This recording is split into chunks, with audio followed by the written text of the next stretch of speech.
ጤና ይስጥልኝ ክቡራትና ክቡራት የዩቲዩብ ቻናል ቤተሰቦች ከልብ የመነጨ የከበረ ሰላምታዬን በያላችሁበት ይድረሳችሁ። የኢትዮ ፍቅሩ ዜና የሰዓቱን ሁለት አጫጭር መረጃዎች ይዤ ቀርቤያለሁ። እስከ ፍጻሜ አብራችሁን ቆዩ። ሀገር አቀፍ፣ አህጉር አቀፍና ዓለም አቀፍ አንኳር ዜናዎች ውስጥ ክቡራን አድማጮች መረጃ አሰናድተናል። ዜናዎቻችንን ሰምታችሁ ላይክ፣ ሰብስክራይብና ሼር ያድርጉ። በዚህ ሰዓት የመረጃ ጊዜ ከምታደምጧቸው መረጃዎች መካከል አድማጭ ተመልካቾቻችን ይመጥናሉ ያልናቸውን መረጃ በቅድሚያ እናስተዋውቃለን። ዛሬ የፕሬዝዳንቱ ጠንከር ያለ ጥያቄና ፈርጣማ አቋሙን ተከትሎ አንዳንዶች በምስራቅ አፍሪካ ሀገራት መካከል ወደፊት ግጭት ሊቀሰቀስ ይችላል እያሉ ነው። ፕሬዝዳንት ሙሴቬኒ ይህን የተናገሩት ቅዳሜ ጥቅምት 29 2018 ዓ.ም በሰጡት እና በሀገሪቱ ቴሌቪዥን ጣቢያ በተላለፈው ቃለ መጠይቃቸው ላይ ነው። በዚህ ጊዜ ይህንን የባህር በር ጉዳይ ማንሳታቸው የህዝብ ትኩረትና ድጋፍን ለማግኘት የታለመ ነው የሚሉ ታዛቢዎች ቢኖሩም ሀገራቸው ከኬንያ ጋር ባላት መልካም ግንኙነት ላይ አስጊ ጥላ አጥልቶበታል ሲሉ ምን ለማለት ነው? በዝርዝር የምታደምጧቸው መረጃዎች በኢትዮ ፍቅሩ ዜና ይዘናል። እንዲሁም ታዋን ሙስባቢር በኢንስታግራም ገጿ ላይ 33 ተከታዮች አሏት። ተከታዮቿ ስለ ግል ህይወቷ ሁሉንም ነገር ጠንቅቆ የሚያውቁ ይመስላቸዋል። አብዛኞቹ ግን የፍቅር አጋሯ ማን እንደሆነ መረጃ የላቸውም። የፍቅር አጋሯን እንዳላት የሚገልጽ ጥቆማዎች መሰጠቱ አልቀረም። የፍቅረኛዬ ፎቶና ጥንዶች መሆናቸውን በማህበራዊ ሚዲያ ሲገልጹ ከእሱ ውጪ ስለሌላ ነገር ማሰብ የማልችል ሰው ያስመስለኛል በማለት ሚሊ ታክላለች። የ20 ዓመቷ ሻራል ለ2 ዓመታት በፍቅር ግንኙነት ቆይታለች። በማህበራዊ ሚዲያ ላይ የፍቅረኛዋን ፎቶ የማታጋረበት ብዙ ምክንያት አላት። ሁሉንም በዝርዝር እናስደምጣለን። እስከ ፍጻሜ የቆዩ ዝርዝር መረጃውን ያድምጡ ብቻዬ ነው። ዜናዎቻችንን ሰምታችሁ ላይክ፣ ሰብስክራይብ እና ሼር ያድርጉ። ሁሉንም ከኢትዮ ፍቅሩ ዜና ወደሚደርሳችሁ ዝርዝር መረጃ አለፍ። አብረን እንቆይ።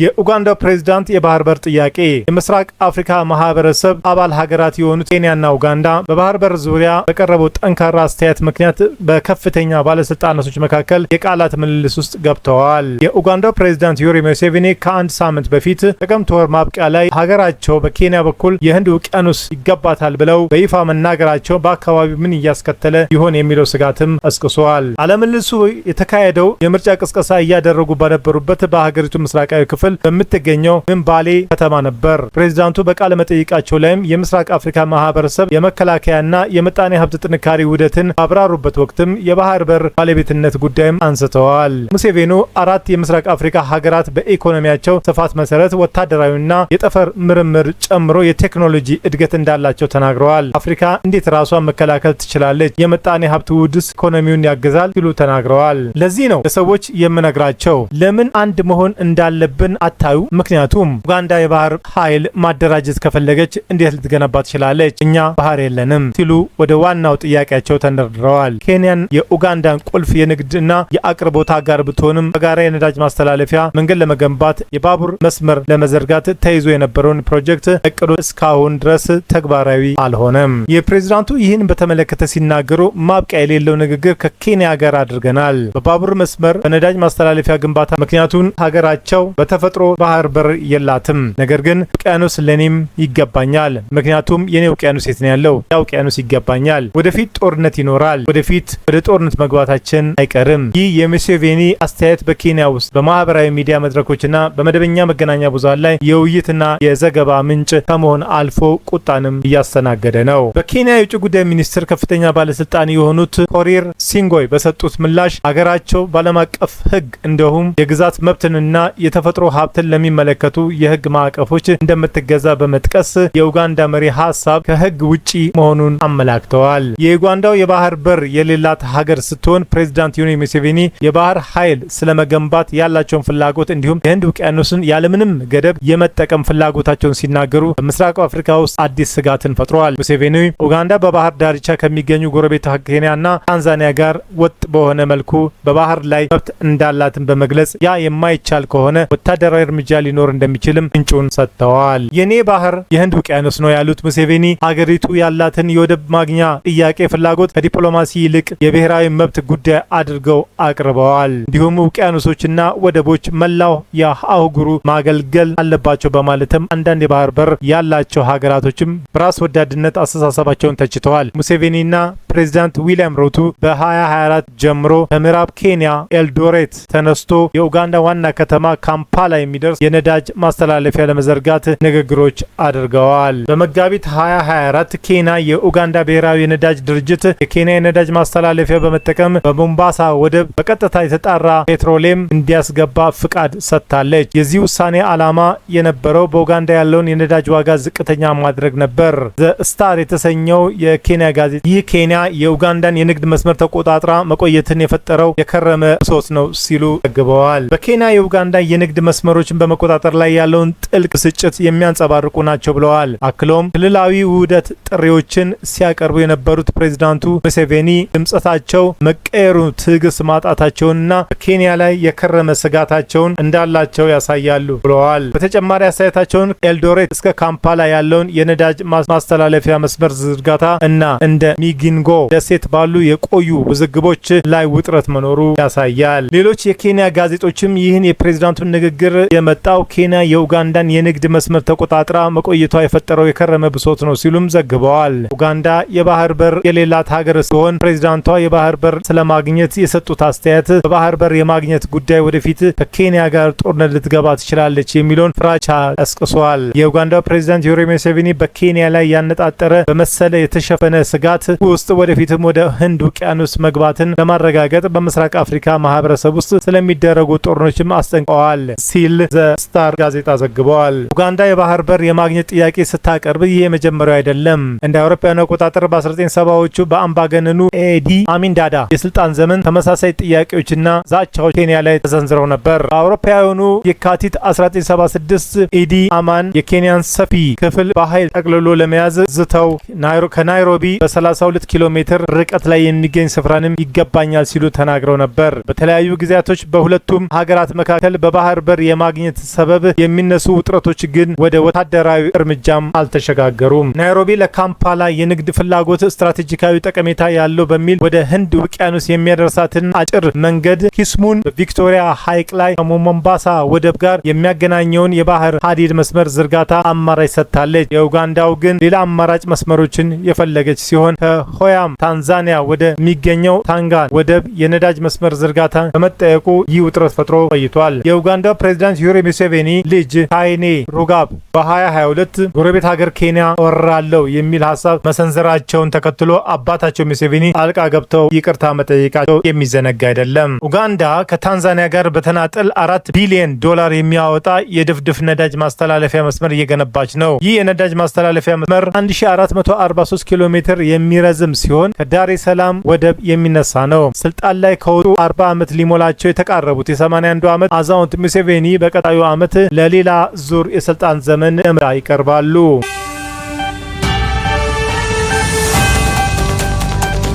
በኢትዮጵያ የተከሰተው በሽታ የማርበርግ ቫይረስ በሽታ ማርገር ቫይረስ ዲዚዝ በወረርሽኝ መልክ የሚከሰት የደም መፍሰስና ትኩሳት ህመም ሲሆን በሰዎችም ሆነ በሌሎች እንስሳቶች ላይ ይከሰታል። የበሽታው ምልክቶችም ለቫይረሱ ተጋልጠን ከ2 እስከ 9 ባሉ ቀናት ውስጥ የሚታይ ሲሆን ምልክቶቹ ከአፍ ከአፍንጫ ወይንም ደግሞ ከቆዳ ስር ደም መፍሰስ፣ ከፍተኛ ትኩሳት፣ ብርድ ማለትና ራስ ምታት፣ የጡንቻና የጀርባ ህመም፣ ማቅለሽለሽና የሆድ ህመም እና ተቅማጥ፣ ደረት፣ ጀርባና ሆድ ላይ በጣም ጎልቶ የሚታይ ሽፍታ ናቸው። የበሽታው መተላለፊያ መንገዶች ከበሽተኛው ደም፣ ሽንት፣ እንባ እና ሌሎች ፈሳሾች ጋር የሚፈጠሩ ቀጥተኛ ንክኪ፣ በታመመ ወይም በሞት ሰው የሰውነት ፈሳሽ የተበከለ ቁሶች እንደ ልብስ፣ አልጋ ልብስ፣ መርፌ እና ሌሎች መገልገያዎች ጋር በሚኖረው ንክኪ። በተጨማሪ በበሽታው ከተያዘ የሌሊት ወፍ ወደ ሰዎች ይተላለፋል። የበሽታ መከላከያ መንገዱ የተዘረዘሩት ምልክቶች ሲኖሩ ወደ ሕክምና ተቋም መሄድ፣ ከታመመ ሰው ጋር ንክኪ ካሎትና ትኩሳት ካለ በአፋጣኝ ወደ ጤና ተቋም መሄድ፣ ሞት በሚከሰትበትም ጊዜ አስክሬን በባለሙያ ማዘጋጀትና መቅበር፣ አላስፈላጊ የቀብር ስነ ስርዓቶችን ማስቀረትና ንክኪ ያላቸውን ቁሶችን ማስወገድ፣ ከታመመ ሰው ደምና ፈሳሽ ንክኪ ራስን መቆጠብ፣ ለታመመ ሰው እንክብካቤ በሚደረግበት ጊዜ የመከላከያ ዘዴዎችን ማለትም የአፍና የአፍንጫ መሸፈኛ ማስክና የእጅ ጓንትን መጠቀም፣ እጅን በሳኒታይዘር ወይም በሳሙና በውሃ በአግባቡ መታጠብ እንደሚገባ የጤና ሚኒስቴር መረጃ አመላክቷል።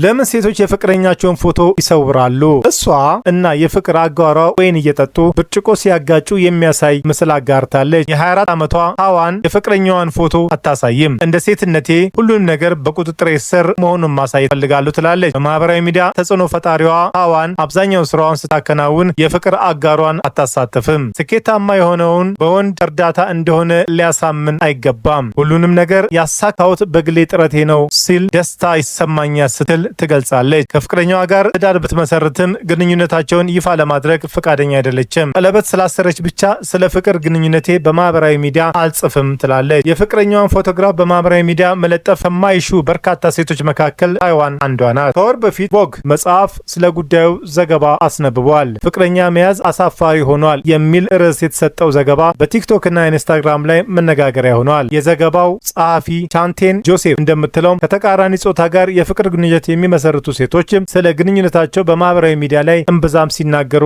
አይሰሙም። ፍቅረኛ መያዝ ያለውን ማህበራዊ ጠቀሜታ ቢወዱትም ከወንድ ጓደኛቸው ውጪ ስለ ሌላ ነገር ማሰብ የማይችሉ ተብሎ መሳል አይፈልጉም። የማህበራዊ ሚዲያ የፍቅረኛ ምስል መለጠፍ አሳፋሪና በዘመነኛ አስተሳሰብም እምብዛም ክብር የማይሰጥ እየሆነ መምጣቱን ጸሐፊዋ ትናገራለች። የወንድ ጓደኛ መያዝ እንደ ስኬት መታየቱ አክትሞለታል። ቀደም ባለው ዘመንም እንደሚታሰበውም የተሻለች ሴት አያደርጋትም ትላለች። ሴቶች በማህበራዊ ሚዲያ ላይ የፍቅረኛቸውን ምስል መለጠፍ ከማይፈልጉት መካከል አንዱ ምክንያት አባታዊ የሆነና ሴቶችን የሚጨቁነውን ስርዓት ለመገዳደር እንደሆነ ታስረዳለች። ብዙ ሴቶች እጮኛ ወይንም ባል መያዝ መልካም ነው ይላሉ። አሁንም ባለንበት የፖለቲካ አውድ ግን ከወንዶች ጋር ያለንን ግንኙነት ቆም ብለን ማጤን አለብን ስትልም ታብራራለች። ስቴፋኒ ያቡሃ ሳውዝ ለንደን የተባለ መጽሐፍ አሳትማለች። የማህበራዊ ሚዲያ ተጽዕኖ ፈጣሪም ናት። የወንድ ጓደኛ ፎቶ በኢንስታግራሟ ላይ መለጠፏን ይጸጽታታል። የወንድ ጓደኛ ካለሽ አንቺ የምታዩ ነገር ለእኛ ትርጉም መስጠቱን ያቆማል ብለው ብዙዎች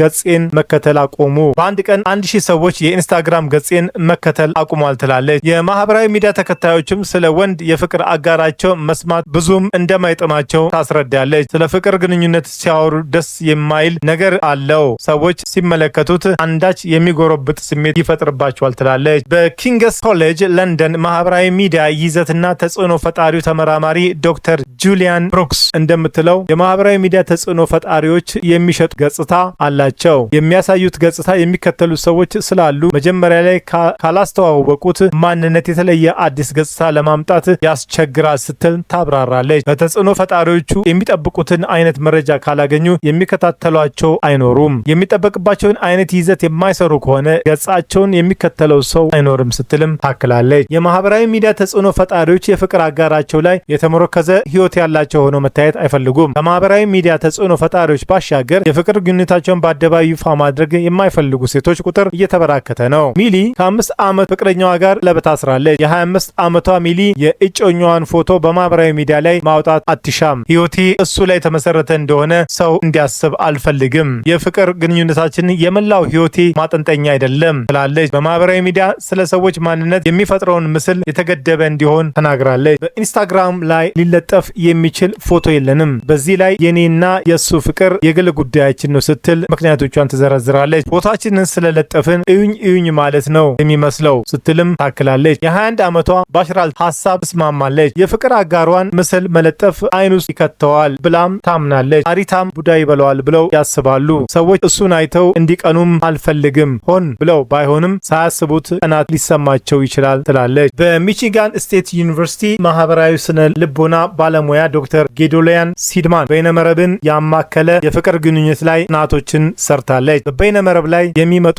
መረጃዎች ዘለግ ላለ ጊዜ እንደሚቆዩ በማሰብ ብዙዎች በማህበራዊ ሚዲያ ላይ ግላዊ መረጃ መለጠፍ እንደማይፈልጉ ታስረዳለች። አሁን ላይ ብዙዎች በማህበራዊ ሚዲያ የሚያጋሩትን መረጃ መጠን እየቀነሱ ነው። የሚለጥፉትንም ነገር በበይነመረብ እስከ ወዲያኛው እንደሚቆይ ያውቃሉ። መረጃዎችን ማጥፋት ስለማይቻል ጥንቃቄ ያሻል ስትልም ባለሙያዋ መክራለች።